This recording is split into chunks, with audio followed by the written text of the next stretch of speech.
গতকাল প্রদেশ যুব কংগ্রেস সহ সভাপতি শাহজাহান ইসলামের বাড়িতে হামলা। বিধায়ক সুদীপ রায় বর্মন প্রদেশ কংগ্রেস সভাপতি আশিস কুমার সাহার ওপর আক্রমণের চেষ্টার প্রতিবাদে প্রথমে কদমতলা বাজারে অবস্থিত কংগ্রেস ভবনের সামনে ধর্ণা প্রদর্শন, পরবর্তীতে কদমতলা বাজার এলাকায় বিক্ষোভ মিছিল সংঘটিত করে কদমতলা থানার সামনে এসে থানা ঘেরাও কর্মসূচি করে কংগ্রেস দলের নেতৃত্ব সহ কর্মী সমর্থকেরা। এতে উপস্থিত ছিলেন প্রদেশ কংগ্রেস কমিটির সাধারণ সম্পাদক আব্দুল বাসিত চৌধুরী, ব্লক কংগ্রেস সভাপতি মানিকলাল দাস, প্রদেশ কংগ্রেস কমিটির সদস্য গিয়াসউদ্দিন চৌধুরী সহ অন্যান্যরা।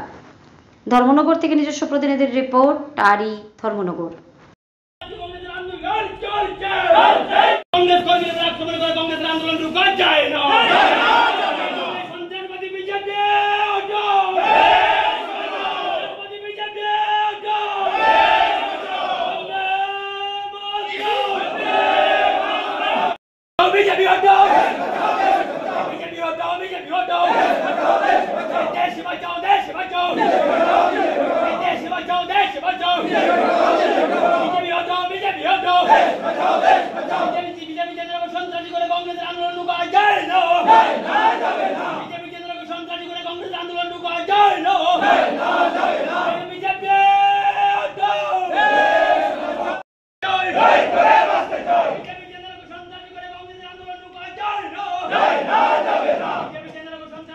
পেলাম আপনারা প্রথমে ধর্ণা প্রদর্শন, তারপর বিক্ষোভ মিছিল সংগঠিত করেছেন, এখন করছেন আপনারা থানা ঘেরাও কর্মসূচি। মূলত কি কারণে আপনাদের এই কর্মসূচি?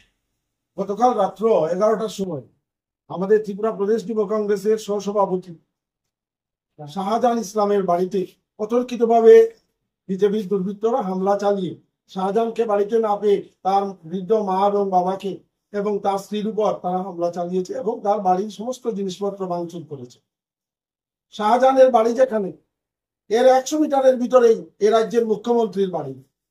খুব আশ্চর্যের বিষয়, মুখ্যমন্ত্রী যিনি এই রাজ্যের স্বরাষ্ট্র দপ্তর যার হাতে, যিনি রাজ্যের নিরাপত্তা দেবেন মানুষকে, উনার বাসভবনের 100 মিটার 150 মিটারের ভিতরে একজন যুব কংগ্রেস নেতার নিরাপত্তা নেই।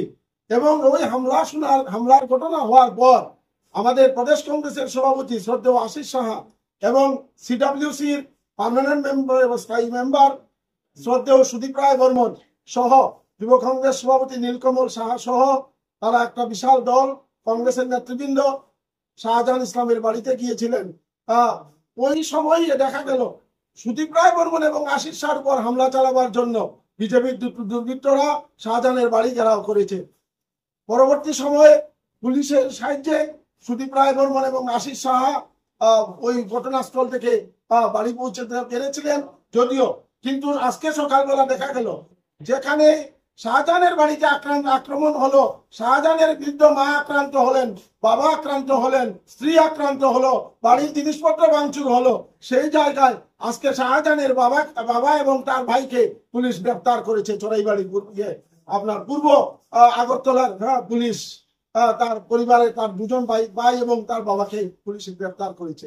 এখন যে আক্রান্ত হলো তার পরিবারের মানুষকে গিয়ে পুলিশ গ্রেপ্তার করছে। এ রাজ্যে আইনের শাসন বলে কিছু নেই। আমরা লক্ষ্য করছি যিনি রাজ্যের মুখ্যমন্ত্রী, উনার বিরুদ্ধে কথা বলতে পারবে না মানুষ। শাহজাহানের অপরাধ কি? শাহজাহান বলেছিল পবিত্র ঈদের দিনে একজন মুসলমান বৃদ্ধ মানুষের দাড়ি ছিঁড়ে ফেলা হয়েছে প্রকাশ্য রাস্তার উপর। এই দাড়ি ছাড়ার বিরুদ্ধে শাহজাহান কথা বলেছিল রাজ্যের মুখ্যমন্ত্রীকে লক্ষ্য করে। এই বক্তব্য রাখার অপরাধে শাহজাহানের বাড়িতে হামলা হলো। এটা প্রমাণ হলো বিজেপির বিরুদ্ধে কথা বললেই হামলা হবে, না হয় মামলা হবে। এটাই হচ্ছে আজকে সারা ভারতবর্ষে এক অবস্থা। আমরা বলবো বিজেপির দিন শেষ হয়ে আসছে বলে এই হামলা প্রমাণ করছে বিজেপির দিন বেশি দূরে নয়। কিন্তু আমরা এই থানার সামনে দাঁড়িয়ে বলছি, আমরা পুলিশ প্রশাসনের বন্ধুদের কাছে আবেদন করব খাকি উর্দির মর্যাদা যাতে উনারা রক্ষা করেন। আমরা এই থানার যাতে মর্যাদা রক্ষা থাকে, পুলিশের উপর যদি আস্থা হারিয়ে ফেলে, পুলিশের উপর যদি মানুষের আস্থা না থাকে, মানুষ বাধ্য হবে আইন হাতে তুলে নিতে, এছাড়া কোনো উপায়ন্তর থাকবে না। তাই আমরা আবেদন করব রাজ্যের শান্তির পরিবেশ বজায় রাখতে অন্তত পুলিশ প্রশাসন যাতে সঠিক দায়িত্ব পালন করেন। আমরা লক্ষ্য করছি সারা রাজ্যে পুলিশ ধৃতরাষ্ট্রের ভূমিকা পালন করছে, পুলিশ কোনোভাবে নিরপেক্ষতা পালন করছে না। আমি বলবো বন্ধু, একটা কথা মনে রাখবেন, পুলিশের বন্ধুদের কাছে বলে যাব, সরকার স্থায়ী নয়,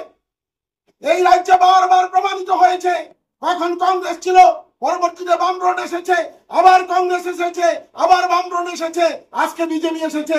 আবার সরকারের পরিবর্তন যখন হবে, একটা কথা মনে রাখবেন, মূর্তি পোশাকের যদি মর্যাদা না রাখেন বন্ধু, একদিন তার হিসাব কিন্তু ইঞ্চিতে ইঞ্চিতে দিতে হবে। পুলিশ বন্ধুদেরকে বলে যেতে চাই, আপনারাও কিন্তু ইঞ্চিতে ইঞ্চিতে তার হিসাব দিতে হবে বন্ধু।